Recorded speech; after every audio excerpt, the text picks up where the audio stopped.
This is ABTV, Animal Bites Television. So one of the places that ball pythons really originated was obviously at NERD, New England Reptile Distributors, and Kevin McCurley. Back in the day, 20-something years ago, me and Kevin used to duke it out to try to get the coolest ball python morphs out of West Africa, and he's just been slaying it for the last 2 decades. So here we are in one of his ball python rooms, so we're going to show you some really cool stuff. Starting out with a little bit of a simple animal, kind of, but it's still really beautiful, and it's this spide, which is a spider piebald. Of course, the pied is a genetic mutation that's called recessive, and the spider is a dominant mutation. So basically, you have to breed spider to pied, get spider het pied, breed them back to get the spide animals. But you can see how unbelievably stunning the pieds are. Now, what's interesting with the spiders is that when you mix them with pieds, they're basically just the head pattern and then a solid white snake, whereas a normal pied obviously can be maybe a little sliver of white all the way up to 90%, but with the spiders you always get that just head pattern and a white body, which is pretty cool. But again, Kevin is pioneering things that are really beyond what anyone else has done. One of the genes he's been working on lately is the odium gene. Now, the odium gene is still kind of in its infancy when it comes to genetics, so we don't know if it's codominant, it's dominant, it's recessive, it's polygenic, who knows, but it's certainly an enhancing gene, and this is an odium combo here, and you can kind of see how incredible they are. But one of the things that's really interesting about the odiums is when you mix them with certain genes, you really see an explosion of interesting colors and patterns, and then within the exact same mutation, you can sometimes see a lot of polymorphism. Take, for instance, what he's calling a bubblegum, which is a hidden gene woma, coral glow, enchi, odium. Okay, I finally got it down. And that's this combo here. This is called a bubblegum. And it's a really beautiful snake, obviously, but take a look at this. This is also a bubblegum, the exact same mutation, and look at the difference with that odium. So basically, if you hatch out 5 odiums, you might have 5 completely different looking animals, which is kind of neat because, you know, you can take a collection and really kind of expand and produce all kinds of different paint jobs from different animals, which is pretty cool. So guys, I'm going to just be ball python crazy today. You're watching Snake Bites.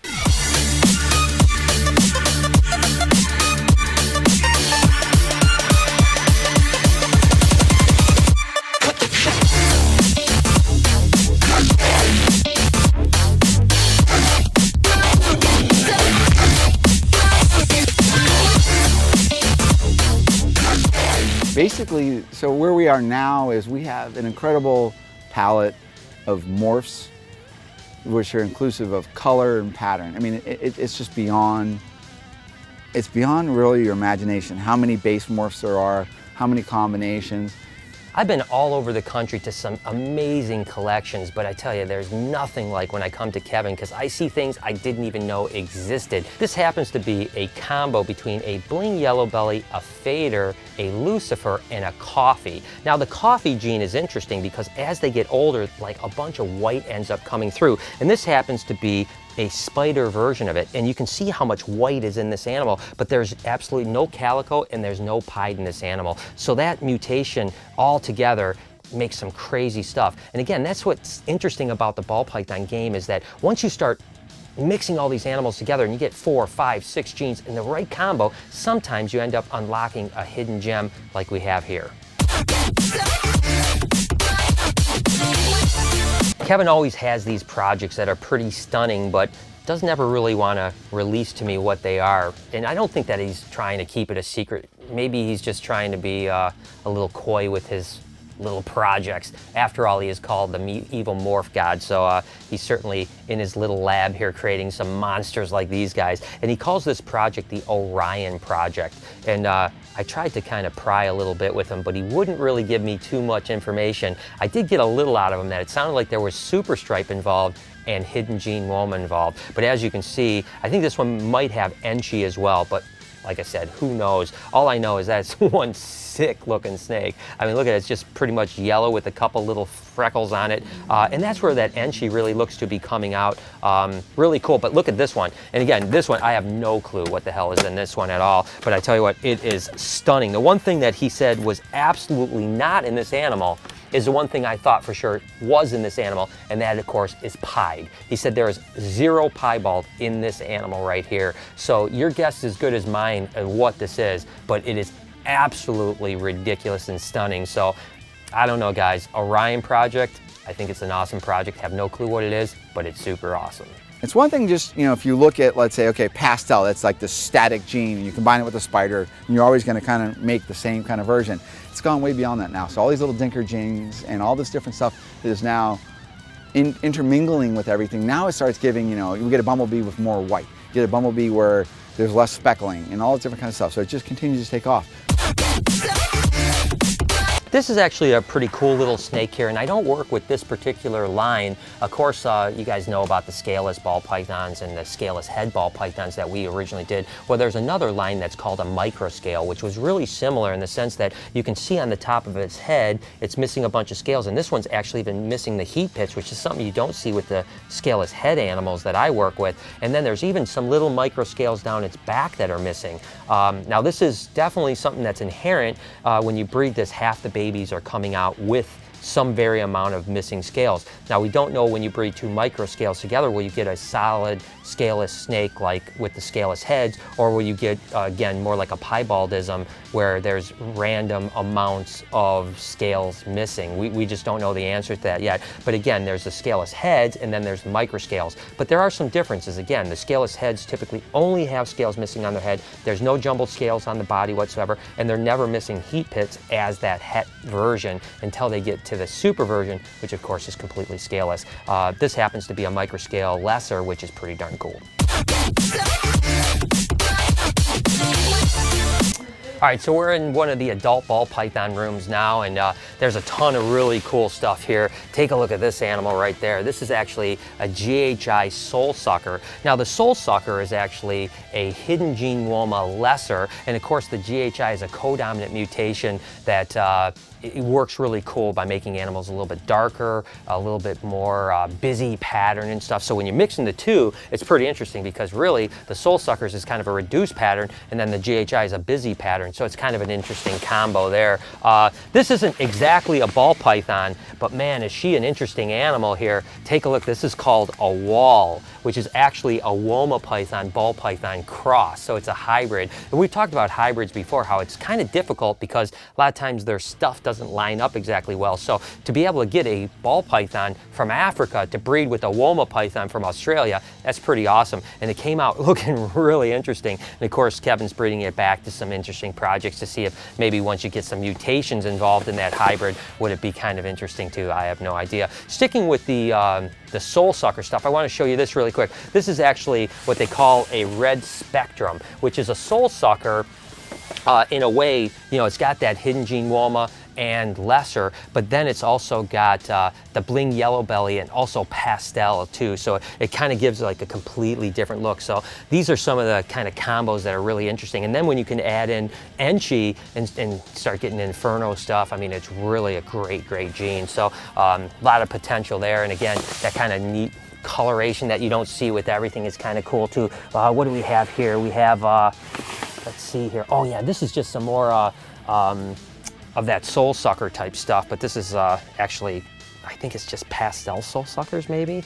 Not 100% sure, but they're pretty cool. And again, I love the fact that Kevin kind of pioneered that line. When we were first breeding the hidden gene woma stuff, we didn't know if it was going to obviously be allelic with the lesser and produce something so interesting like this. So again, it's much like the super stripe in the sense that it's allelic and it produces soul suckers, and these are really absolutely awesome as well. And who knows what kind of menagerie he's breeding there. Let's see what else we have here. Oh, you know what's really cool is it's just always been one of my favorite ball pythons, to be honest with you, is the 8-ball ball pythons, or the super cinnamon or super black pastel, whichever you want to say, ball pythons. It's just kind of neat to have a ball python that just has absolutely zero pattern whatsoever. And when they're hatched out, they're typically either really dark brown, or the super black pastels are actually hatched out almost solid black as babies. So really cool animals. And this girl is definitely a chunky monkey for sure. So we'll get her back in her cage here. And you can kind of see, you know, speaking of cages, you can see Kevin is using like a wood chip, and then he's using newspaper on top. And what that does, it gives the animal layers, right? It gives it an opportunity to kind of burrow in the wood chip, but also can get underneath the paper. It also makes it a little bit easier to clean too, because if it does soil up the paper, you can just take the paper out and clean it, or spot clean the wood chip. So it's actually a pretty good thing. let's see, there's just so many animals to show you guys. Like, you know, something just as simple as a single gene animal like this, a piebald ball python, is still one of the most shocking of all the ball pythons to me anyways. And of course, the ball python that really got me super interested in ball pythons was the piebald ball python. So again, just a simple recessive trait, single gene animal, nothing too crazy, but still probably one of the most shocking and most beautiful ball pythons out there. This is a really cool looking snake right here. Take a look at this guy. This is a Pastel super stripe.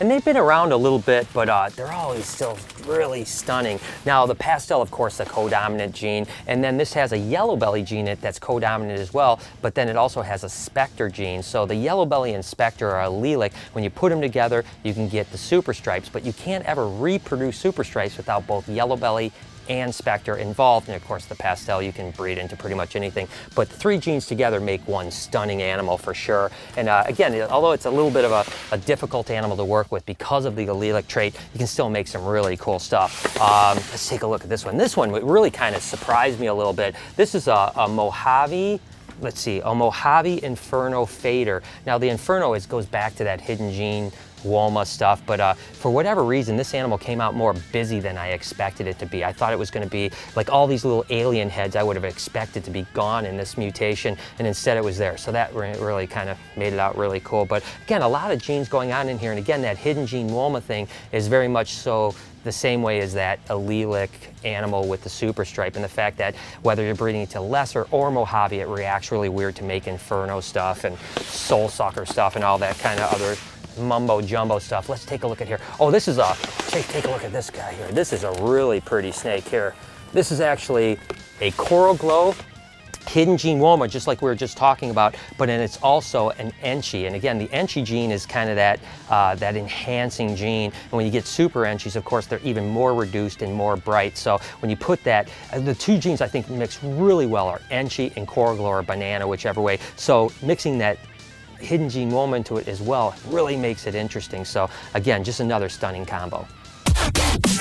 Oh, I absolutely have always loved these animals. Now I have to be really careful because this girl is actually gravid, so I'm going to hold her really gently. But this happens to be a Toffino, and we've been talking a lot about, you know, the allelic animals. This is another allelic animal, and this is actually a toffee ball python bred to an albino ball python. And even though they're very different animals, when you breed a toffee to an albino, you get Toffinos, not Toffees het for albino or albinos het for toffee. Now you can produce albinos separately and you can breed toffee separately, but again, when you breed them together, you produce this beautiful snake. Now when they're born, they look just like albinos with a little more high white, but as they get older, they get that purple color. And again, that's just a gorgeous snake, but she's full of eggs, so we're gonna just gently set her back in here. She'll probably be laying relatively soon, so we definitely don't wanna disturb her whatsoever. Let's see what else we got. Oh, you know what we've got over here?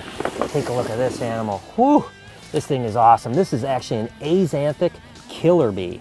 Now the axanthic gene is a recessive mutation, which is of course lacking that yellow and kind of reddish pigment. Well, actually axanthic would only be lacking yellow, but there is a little bit of red pigment that seems to be lacking in these areas as well. And then of course the killer bee is a super pastel spider ball python. So there's actually 4 genes kind of going on here, but the axanthic killer bees are probably one of the best of the axanthics. You know, they've got that really silvery and white look to them.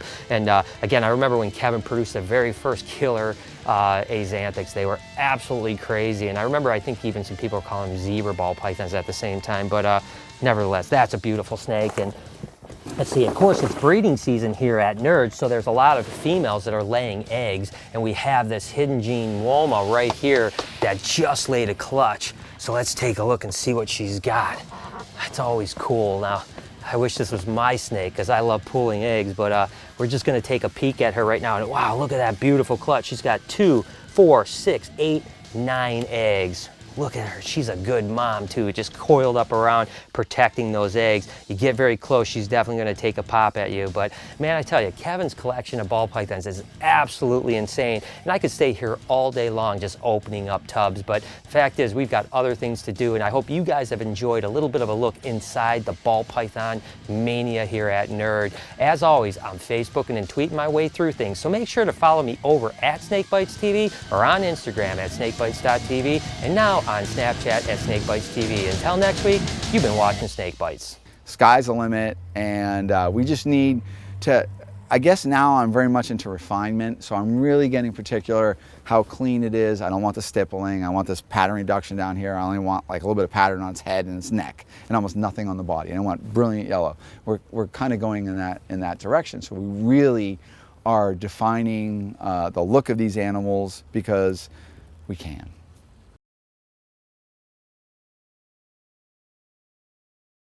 Bling yellow belly, Lucifer, bling yellow belly, Lucifer, fader, coffee. Okay, all right. Combo between a bling yellow belly, fader, damn it, I can't do it. Okay, bling yellow belly, a fader, I keep saying Inferno. This happens to be a combo between a bling yellow belly, a fado, and which is actually a combo between let's get this right this time. And go. All right. Bling yellow belly, Lucifer, hidden gene Woma. Fuck.